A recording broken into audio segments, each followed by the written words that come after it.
It's been 2 weeks since the death of George Floyd in police custody in America. And the movement for racial justice and police accountability sparked by his death is gaining momentum. Hundreds of thousands have taken to the streets in largely peaceful demonstrations across the United States over the weekend. In many cities, including the nation's capital, extra security forces like the National Guard have been told to go home. There are signs that the movement is already seeing results. Major cities like New York, Los Angeles have committed to moving some police funding to social service programs. And in the city where all of this started, Minneapolis officials have pledged to dismantle the local police department. Ryan Thompson has more. Thousands of demonstrators turned out in Los Angeles for largely peaceful protests that were echoed across the United States. It was the 13th day of rallies against police brutality, racial injustice, and the death of unarmed African-American man George Floyd. Numerous curfews imposed last week have now been lifted, with police cautious about showing force against demonstrators. In Minneapolis, the names of people who have lost their lives in police custody have been painted on a makeshift memorial. Now, a majority of city council members say that they will push to defund and dismantle the city's own police department, saying that past reforms haven't worked. A heavy-handed police response to the protests in many cities has underscored what critics and protesters have maintained.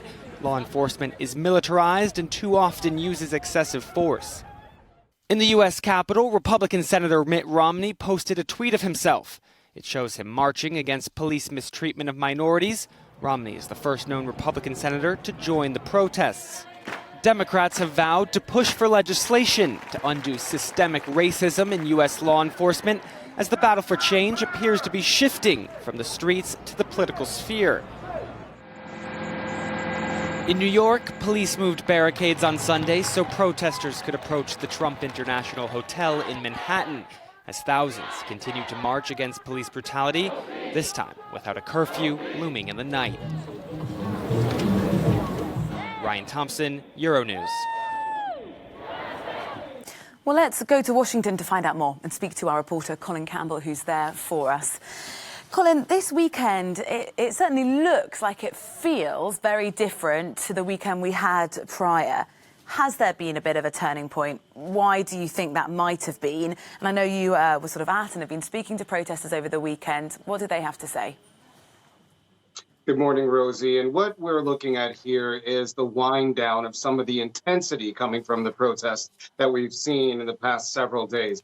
The president has sent home the National Guard, or at least 200 members of the National Guard, back to the state of Utah, indicating that that intensity is waning. And with curfews that have been ended in New York and D.C., we're seeing a slowdown of protesters, especially when it comes into the evening, where we saw an intensity pick up and some criminal activity in prior days. We're not seeing that at all. And there were no arrests in Washington, D.C. on Saturday, which was the biggest day of protesting this weekend, when tens of thousands were in the streets and protesting for an end to police brutality, for police reform. Many stood in solidarity with George Floyd, with Breonna Taylor, with Ahmaud Arbery, and many others who lost their lives to either policing or what's being called as white policing. And they said that there needs to be some reform going on. There needs to be a way to further the conversation of what's happening in America. There were people on the street, not just protesting, but people handing out food, people just giving kind words to each other, water, hand sanitizer, of course, as would be the mode right now amid a pandemic. But all of this to say, it seems that things have calmed down quite a bit from what we have seen in prior days, of course, just after the death of Floyd. We're going to talk about the practicalities of protesting in a pandemic a little bit later on the programme. But something you just mentioned there, Colin, was the protesters calling for reform. And overnight, the Minneapolis City Council has committed to dismantle the police. Can you just explain to us what that actually means and if it looks like other cities might follow suit? Yeah, and so that's what's interesting coming out of these protests. We're now seeing in some of the chanting, not just for the end of police brutality, but for defunding the police. And for many, that has different iterations. But for Minneapolis, it's a little bit more definitive, where they want to dismantle police as we know it. and that's the department, and reconfiguring how people are going to be policing their communities. Now, this can mean a number of things. One of those things is more community policing. The other thing is taking those funds away from police themselves and giving them to more community-based programs. That could mean after-school programs, programs that help entrepreneurs, business startups, things like that, things that could help engage the community so they feel a better part of the community, having more social cohesion, if you will. There's also a term that has been talked about, and that's being called qualified immunity, and that is shielding officers or people who are public servants from being sued and carrying out their services or what their job entitles them to do unless they egregiously break the law. And this is kind of that implied meaning that has typically protected police from lawsuits or from being punished when things go wrong or when they are after some bad things. And so we're starting to see what protesters have been talking about, moving into more of a political system.